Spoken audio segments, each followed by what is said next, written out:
দেখলাম আমাদের সাবেক দেশ নেত্রী খালেদা যে কিছুদিন মারা গেল আগে, কতজন মানুষ এসে গিয়েছে না? উসমান হাদি মারা গেছেন, লক্ষ লক্ষ মানুষ, ভালো মানুষগুলো দুনিয়াটাকে, পুরা দুনিয়াটাকে কাদায়, কাদায় কি কাদায় না? এমন একটা যুবক, ইমানিওয়ালা যুবক ছিলেন, তার এমন ইমানের পাওয়ার শুধু বাংলাদেশ নয়, কয়েকটা দেশ নয়, পুরা পৃথিবীকে কাদাইছে। তার কথাগুলো পড়ে আছে না নাই? সবাই তার জন্য দোয়া করছে, তাকে কেউ চিনত না। এই কথাগুলো বলবার পর, মারা যাবার পরে ছোট্ট থেকে বৃদ্ধ পর্যন্ত সকল মানুষগুলো জানে, ঠিক কিনা বলে? এই জন্য ফাতেমা ডাক দিয়া কয়, রে আলী, আমার কোনো মানুষের কোনো প্রয়োজন নাই। বলছে ফাতেমা, তোমার জানাজায় লক্ষ লক্ষ মানুষ আসবে, তুমি কেন নিষেধ করলাম? তুমি যেন নিষেধ করতেছ ফাতেমা। ফাতেমা ডাক দিয়া কয়, আলী, मैसूरत यूसुफ को नहीं चाहने वाला, मैं फैज के मानंद नहीं आशिक लैला, मैं फैज के मानंद नहीं आशिक लैला, मैं आशिक मौला हूँ, मेरा इश्क दवाना, ये जुमला जहां जिसकी तजल्ली से उजाला, ये जुमला जहां जिसकी तजल्ली से उजाला। अल्हम्दुलिल्लाह, अल्लाह पाकेर लाख कोटी शुक्र ও সুজুদ যে মহান রব্বুল আলামিন আপনাকে আমাকে সালাতুল আশার নামাজের পরে আল্লাহ তাআলা কোরআন ও হাদিস থেকে কিছু শুনবার, কিছু বলবার তৌফিক দান করলেন। এই জন্য মালিকের দরবারে শুকর আদায় করে আলহামদুলিল্লাহ। লক্ষ কোটি দরুদ তাসলিম আহমদ মুস্তাফা, মুহাম্মদ মুস্তাফা সাল্লাল্লাহু আলাইহি সাল্লামের প্রতি সংক্ষিপ্ত দরুদ শরীফ পাঠ করে সকলে বলি সাল্লাল্লাহু আলাইহি ওয়াসাল্লাম। আমরা যারা আসছি, আপনারা কি বেজার? বেজার? আমরা ধন্য, আমরা কি ধন্য? আলোচনার আগে দুইটা কথা বলতে চাই।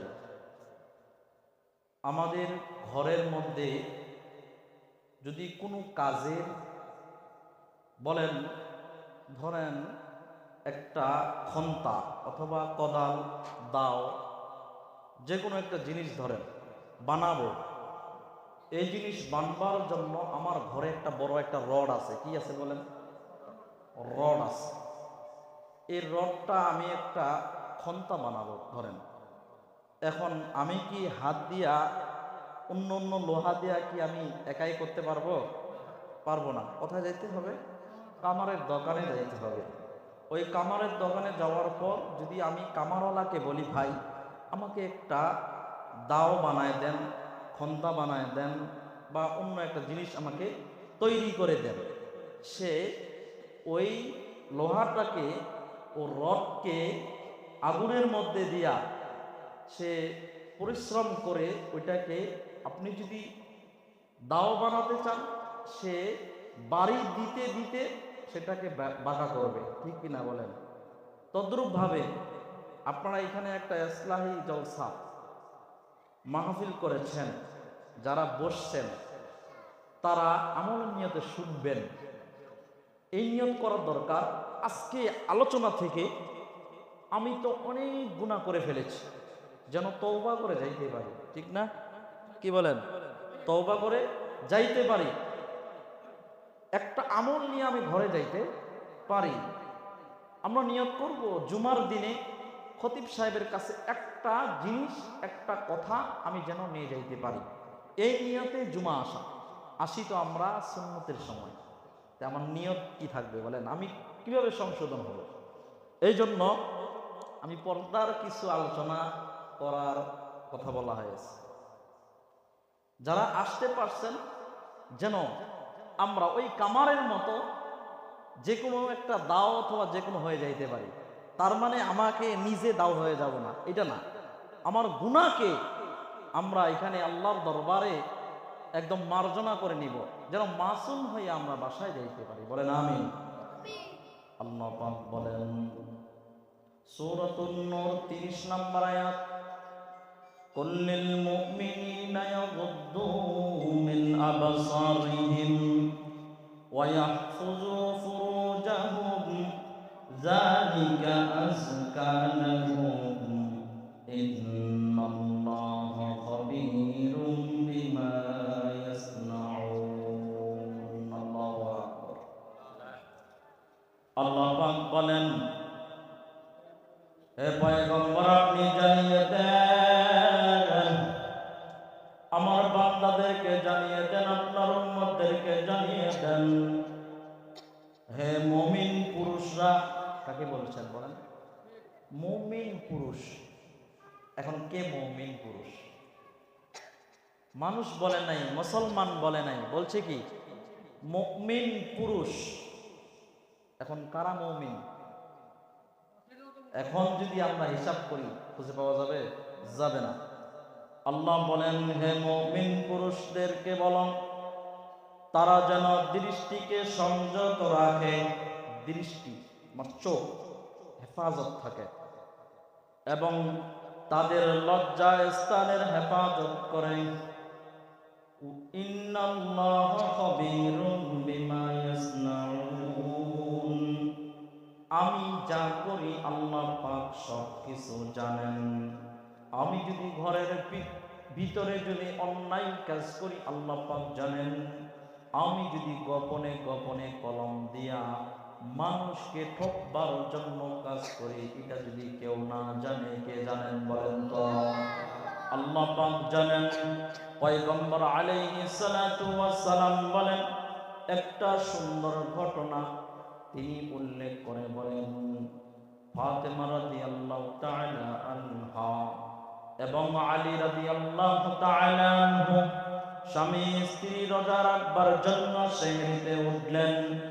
সেহরি খাওয়ার পর ফজরের যখন ওয়াক্ত হয়ে যায়, ফজরের জন্য হযরত আলী রাদিয়াল্লাহু তাআলা আনহু মসজিদে নববী নামাজের জন্য চলে যায়। আর মা ফাতেমা রাদিয়াল্লাহু তাআলা আনহা ঘরের কোণের মধ্যে যায় নামাজ বিছাইয়া সেই নামাজের জন্য দাঁড়িয়ে যায়।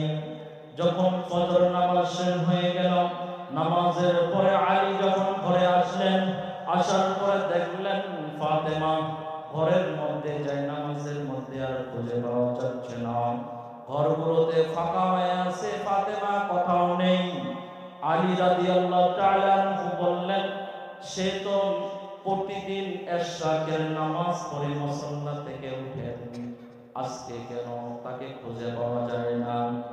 তালাশ করতে করতে রান্নাঘরে গেলেন। রান্নাঘরে যাওয়ার পর দেখতেছে ফাতেমা রাদিয়াল্লাহু তাআলা আনহা কাজের মধ্যে ব্যস্ততা, অসুস্থ অবস্থায় সে কাজে ব্যস্ততা। সে দেখলেন বিশাল বড় একটা হান্ডির মধ্যে, চুলার মধ্যে পানি গরম করতেছেন, আর একটা মাটি পেয়ালার মধ্যে অনেকগুলো আটা নিয়ে খামির বানা শুরু করছেন। আরেক পাশে একটা বলের মধ্যে, ডিশের মধ্যে হাসান এবং হুসাইন রাদিয়াল্লাহু তাআলা আনহুমার যে পরিহিত কাপড়, এই কাপড়গুলো দিয়া ওই ডিশের মধ্যে, গামলার মধ্যে পানি দিয়া ভিজিয়ে রাখছেন। আলী রাদিয়াল্লাহু তাআলা আনহু দরজার মধ্যে আসিয়া দেখতেছেন ফাতেমা কাজের মধ্যে ব্যস্ত। তখন তাকে ডাক দিলেন, ইয়া ফাতেমা, তোমার প্রতিদিনকার রুটিন হলো চাষতের নামাজ না পড়িয়া তুমি মুসল্লা থেকে উঠো না, আজকে কেন তুমি মুসল্লা থেকে উঠে গেলা? বুঝলাম না কারণ কি? ফাতেমা ডাক দিয়া কয়, আলী,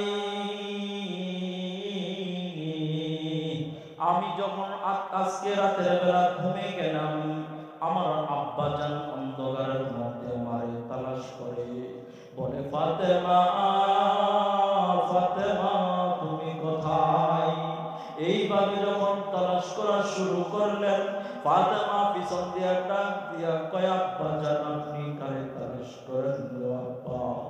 এইভাবে যখন ফিরন দিয়ে পিছন দিকে ফিরিয়া ফাতেমাকে ডাক দিয়া কয়, আম্মা জান তোমারে আমি তালাশ করি।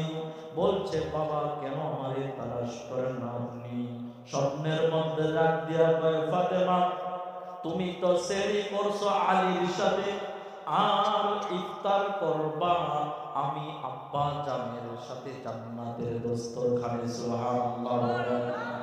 তুমি আলীর সাথে রাতে বেলা সেরি করছো, আর আমি আব্বা জানের সাথে জান্নাতের মধ্যে দস্তরখানায় ইফতার করবা। আলী বুঝছেন কি বুঝেন নাই বলেন তো? আমরা বুঝছি কি বুঝি নাই?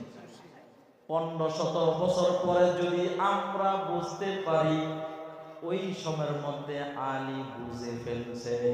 ডাক দিয়া কয়, ফাতেমা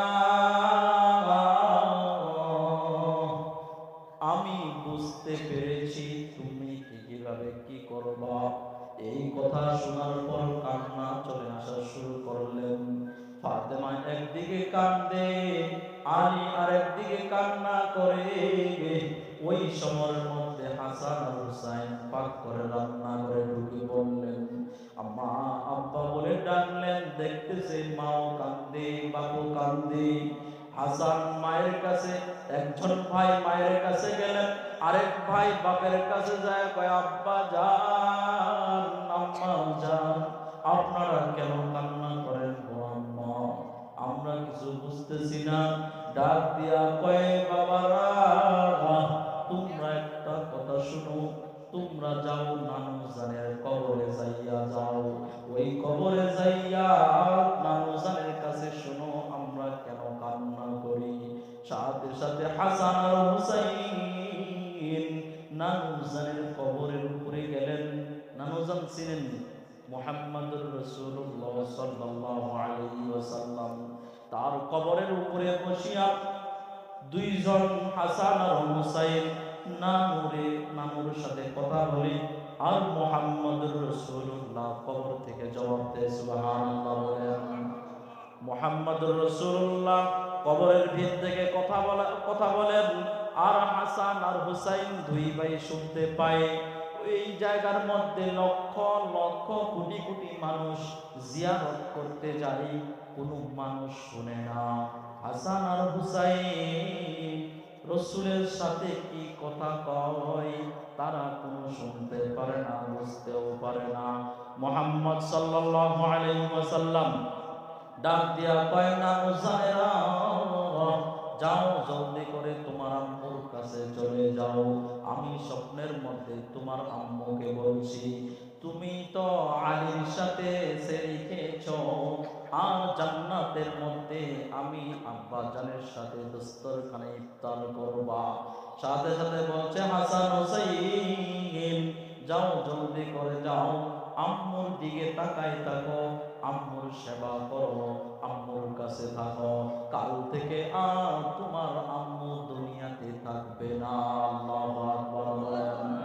এইভাবে যখন হাসান আর হুসাইন ঘরের মধ্যে ফিরে আসে, তারা এখনো কান্না করে। তাদেরকে ডাক দিয়া কয়া, আব্বু জান আম্মু জানেরা, আমার নানু জান আমাকে আমাদের দুই ভাইকে সব বলে দিয়েছে, আম্মা আপনি নাকি আজ থেকে দুনিয়া ত্যাগ করে চলে যাবেন গো মা, আমাদের নানু জান আমাদের বলে দিয়েছে। আলী বলেন, আলী রাদিয়াল্লাহু তাআলা আনহু বলেন, আমি সব থেকে আমার কলিজার টুকরা হাসান আর হুসাইন থেকে আমি ফাতেমাকে অনেক মহব্বত করি। আমি মাঝে মাঝে ফাতেমার কবরে যাইতাম আর কান্না করতাম, জিয়ারত করতাম। তাদের ভালোবাসা কি পরিমাণ ছিল বন্ধুগণ, আমার আমলের নিয়তে শুনেন, মনোযোগের সাথে শুনেন, দিলের কান লাগাইয়া শুনবেন।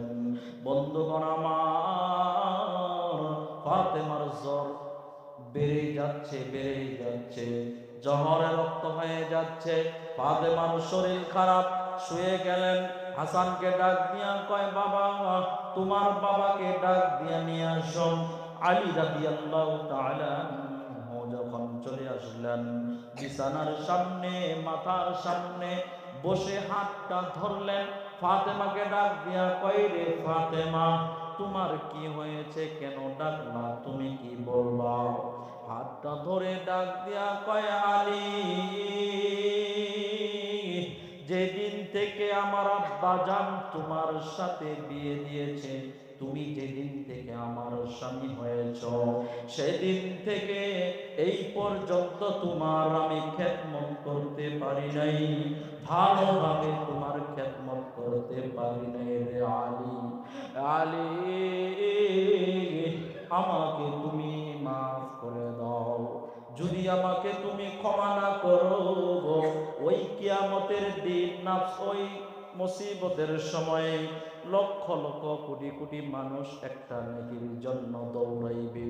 ওই সময়ের মধ্যে বাবা সেজদার মধ্যে থাকবে, সব নবীরা সেজদার মধ্যে পড়ে যাবে, মানুষরা একটা নেকির জন্য বাবার কাছে যাবে, বাবার কাছে যাবে, মায়ের কাছে যাবে, বাবা মার কাছে আসবে, বাবা সন্তানের কাছে যাবে, সন্তান বাবার কাছে যাবে।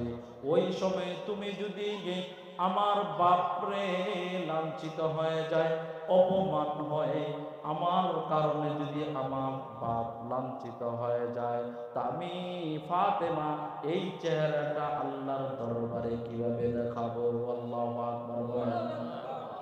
এইভাবে আলীকে যখন হাত ধরে কান্দে, আলী যখন আবার কান্না শুরু করে দেন, ফাতেমার হাতটা ধরে কান্না শুরু করে দিলেন।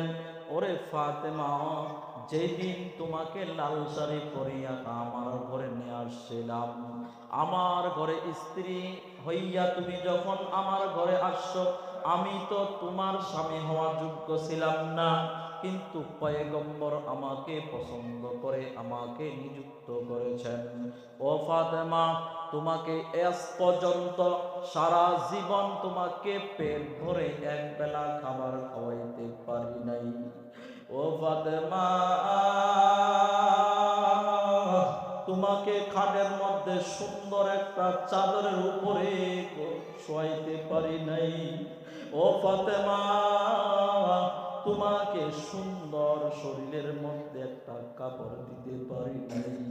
ও ফাতেমা গো, আমার যদি তুমি না মাফ করো, আমি আল্লাহর দরবারে মাফ পাবো না রে ফাতেমা।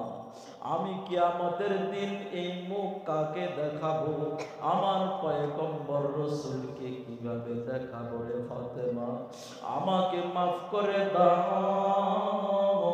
এইভাবে যখন ফাতেমা আর আলী এইভাবে কান্না শুরু করে দিলেন, কান্নার পরে এত মহাব্বত, এত ভালোবাসা, স্বামী আর স্ত্রীর মধ্যে এত সম্পর্ক, আর আমাদের দুনিয়ার মধ্যে পুরুষ এবং মহিলা, স্বামী এবং স্ত্রীর মধ্যে ঝগড়া আছে না নাই? আছে নাই? গ্রামের ডাঙ্গায় মনে নাই, অন্য জায়গায় আছে, ঠিক না? এই জন্য মা এবং বোনেরা যারা আছে, তারা এমন ভাবে কথা বলেন, অন্য বাড়ির মধ্যে শোনা যায়। আছে না নাই? আছে না নাই বলেন? যখন কথা বলেন, স্বামীর মা বাপকে নিয়ে স্ত্রী গালিগালাজ করে, আর স্বামী স্ত্রীর মা বাপকে নিয়ে গালিগালাজ করে কি করে না? অনেক আছে রে ভাই, এমন মহিলা আছে এলাকার মধ্যে, এই পাড়া থেকে আরেক পাড়ায় কণ্ঠ তার আওয়াজ শোনা যায়, এমন খারাপ ভাষায় তারা গালি দেয়, এমন ভাবে গালি দেয়, কানের মধ্যে শুনতেও খারাপ লাগে। বন্ধুগণ আমার, মনোযোগের সাথে শুনবেন মা ও পর্দার আড়ালের মা গো, বোনেরা আমার, কিভাবে দুনিয়াতে চলার দরকার, কিভাবে আমাকে ঢাকে চলার দরকার। পয়গম্বর আলাইহিস সালাতু ওয়াস সালাম সাহাবীদেরকে দেখলেন, সাহাবারা রাস্তার মোড়ে মোড়ে আছেন, সাহাবাদেরকে ডাক দিয়া কয়, রে সাহাবারা, রাস্তার একটা হক আছে, হক সব জিনিসের হক আছে, রাস্তারও একটা হক আছে।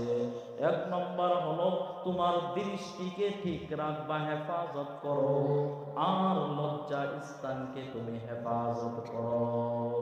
আমাদের তো করি না, করি বলেন? করি না। আমাদের চক্ষু এমন খারাপ, এমন চক্ষু খারাপ। এই চক্ষু তো আমার কোরআনকে দেখবে, এই চক্ষু তো হাদিস দেখবে, এই চক্ষু মসজিদ দেখবে, এই চক্ষু আমার মাদ্রাসা দেখবে, ভালো জিনিস দেখবে, কিন্তু এইগুলো দেখতে পারি না, বরঞ্চ এই চক্ষু বাঁকা নজরে দেখি। ঠিক না?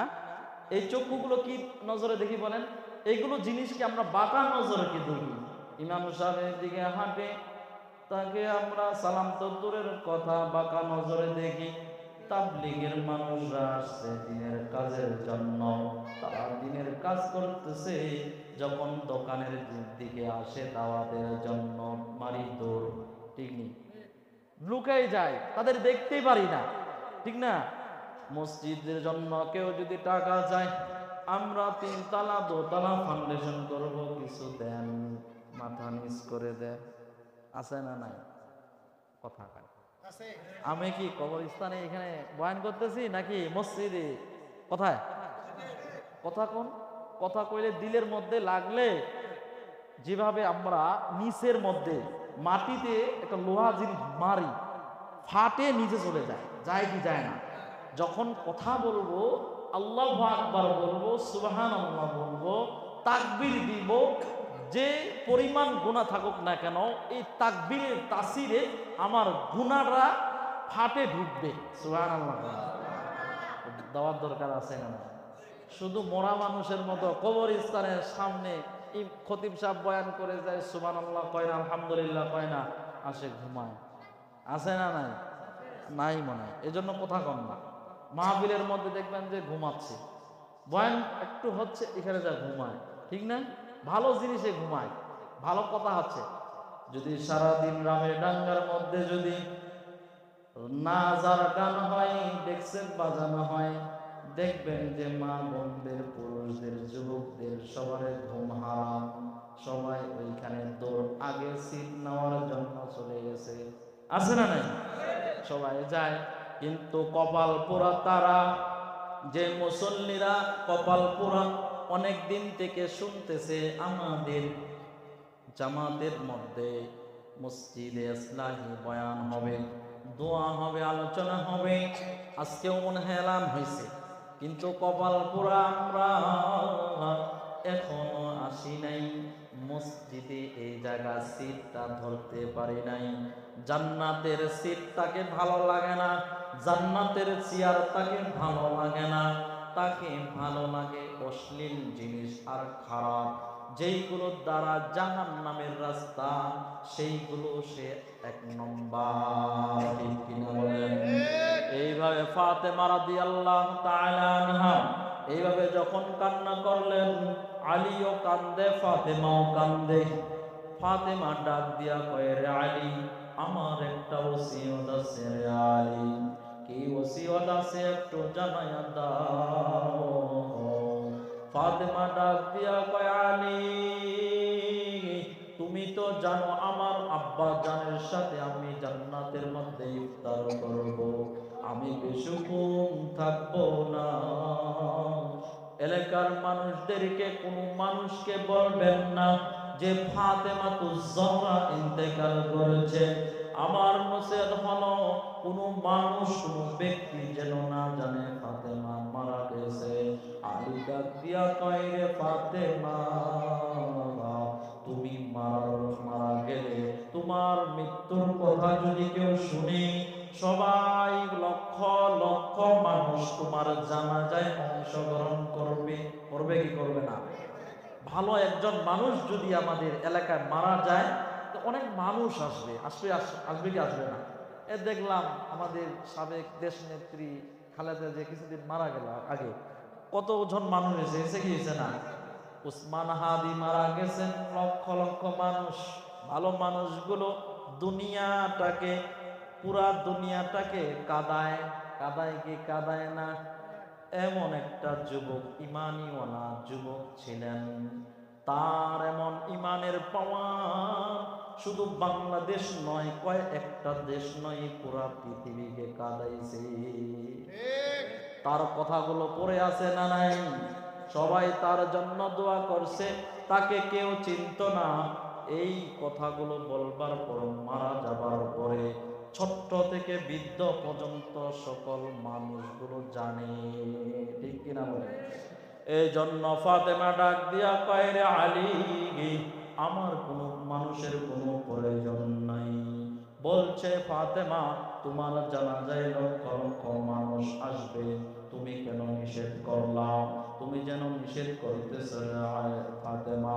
ফাতেমা ডাক দিয়া কয়, আলী,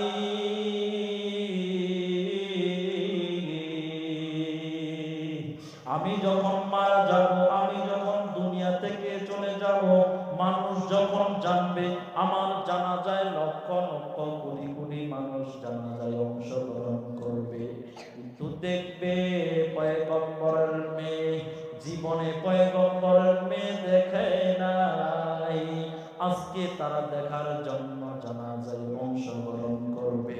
তারা দেখবে মুহাম্মাদুর রাসূলুল্লাহর মেয়ে লম্বা ছিল নাকি বেটে ছিল নাকি মোটা, যখন খাটিয়ার দিকে তাকাবে তাদের অন্তরের মধ্যে যখন এটা আসবে, আমি ফাতেমা মনে করি এটা পর্দার লঙ্ঘন হবে। আরেকটু জোরে বলে আল্লাহু আকবার। তারা কি ছিল? তাদের ঈমান, তাদের পর্দার প্রতি গুরুত্ব, ঠিক না? আর আমাদের মা বোনদের পর্দা, আজকে বিয়ে হচ্ছে, আজকে অনুষ্ঠান, এক সপ্তাহ আগে বলে গেছে ঈদ সামনে আসতেছে, তার বাবার কাছে সুন্দর পোশাক কিনে নেয়, অনুষ্ঠানে যাবে, সফরের মধ্যে যাবে, ওই জায়গার মধ্যে যাবে, সুন্দর সুন্দর কাপড় কিনে তারা চেহারা খোলা রাখে কাকে দেখবার জন্য? বোনেরা আমার চিন্তা করে আমাকে হ্যান্ডসাম লাগবে, আমাকে তারা দেখবে, ও মেয়েটা এত সুন্দর, ওই মেয়েটা তো সুন্দর, এত কিছু ময়দা লাগায় মুখের মধ্যে, 2 ঘন্টা 3 ঘন্টা থেকে চেহারার মধ্যে ময়দা লাগা শুরু করে, তারপরও তার সাজগোজ হয় না। বান্ধবীরে কয়, বান্ধবী আরেকটু ধরা, আরেকটু গালের মধ্যে কপালের মধ্যে একটু আছে, একটু ভালো করে মালিশ করি, আছে না নাই? এইভাবে আমার বোনেরা অনেক মানুষকে দেখবার জন্য পর্দা করে। মা বোনেরা আমার ভালো করে শুনবেন, আপনাদের মাথা থেকে পা পর্যন্ত ঢেকে রাখতে হবে, কোন পুরুষ বেগানা পুরুষ যেন না দেখে। যদি দেখে তাহলে আপনি জাহান্নামের রাস্তাগুলো খুঁজে খুঁজে বের করা শুরু করলে। নাউজুবিল্লাহ বলেন। ফাতেমা কি সুন্দর একটা কথা বলছেন।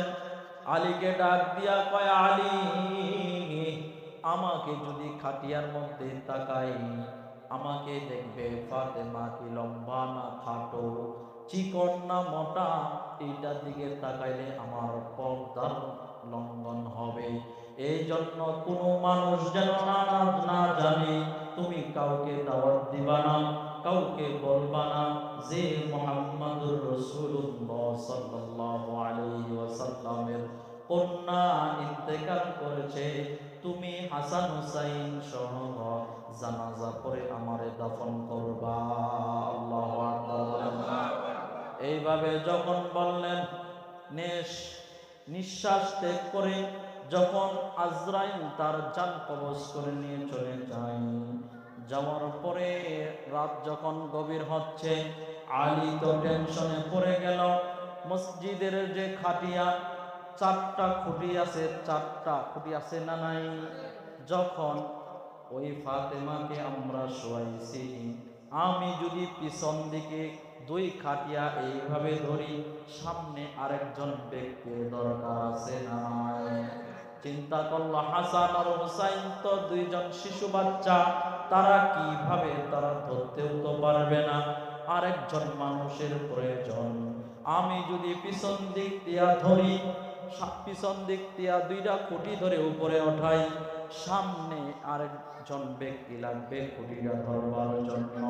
টেনশনে পড়ে গেলেন, রাত গভীর হচ্ছে। পয়গম্বর আলাইহি ওয়াসাল্লাম, মদিনার নবী আমার, রহমতের নবী আমার, করুণার ছবি আমার, ওই মদিনা রওজা শরীফ থেকে হযরতে আবু যর গিফারীর ঘরের মধ্যে আসলেন। আবু যরকে বললেন, ও আবু যর গিফারী, তুমি এখনো কেন ঘুমাচ্ছ রে আবু যর? তুমি উঠো, জলদি উঠো, আমার মেয়ে ফাতেমা মারা গেছেন, সে দুনিয়া থেকে চলে গেছেন। ও আবু যর, জলদি করে যা, আমার ফাতেমাকে ধরবার জন্য কোনো মানুষ নাই, শুধু আলী ছাড়া আর কোনো ব্যক্তি নাই। জলদি করে যা, ওই আলীকে খাটিয়া ধরবার জন্য তুমি সহযোগিতা করো। আবু যর গিফারী ঘুম থেকে লাফ দিয়া উঠে পয়গম্বরের কন্যাকে নেওয়ার জন্য, দাফন করবার জন্য আলীর বাড়িতে চলে গেলেন। যাওয়ার পর ডাক দিয়া কয়, যখন আলীর সামনে দেখা হয়ে যায়, আলীকে ডাক দিয়া কয়, আলী। আলী বলছেন, দেখে তুমি? বলছেন, ভাই আমি আবু যর গিফারী। বলছে, তুমি কিভাবে ফাতেমার খবর জানো? তোমাকে কে জানাইলো? পৃথিবীর মধ্যে কাউকে জানানো হয় নাই যে ফাতেমা ইন্তেকাল করেছে, আমরা কেউ জানাই নাই, আমিও জানাই নাই, তুমি কিভাবে শুনেছ? আবু যর গিফারী ডাক দিয়া কয়, আলী, আমি বিনা দাওয়াতে আসি না। আল্লাহু আকবার। আমি বিনা দাওয়াতে আসি না, আমি বিনা দাওয়াতে আসি নাই। মুঝে কো পাওয়ালো মুসাফির না সমঝো, मैं आया नहीं हो, बुलाया गया हो। আবু যর ডাক দিয়া কয়, আলী, আমি বিনা দাওয়াতে আসি নাই, আমি প্রতিদিনের ন্যায় এশারের নামাজ পড়ে ওই ঘুমের মধ্যে যখন চলে যাই, ঘুমাইতে চলে যাই, ঘুমের মধ্যে যাই, পয়গম্বরে আরবি মদিনা থেকে আসা আমাকে ডাক দিলেন, রে আবু যর, তুমি জলদি করে যাও। আলী একা খাটিয়ার মধ্যে দাঁড়ায় আছে, আলী একাই কি করবে? জলদি করে যাও, ওই খাটিয়া ধরবার জন্য তুমি চলে যাও। এই জন্য আমি আবু যর গিফারী ঘুমাইতে না পেরে তোমাকে সহযোগিতা করবার জন্য আমি চলে আসছি। সুবহানাল্লাহ।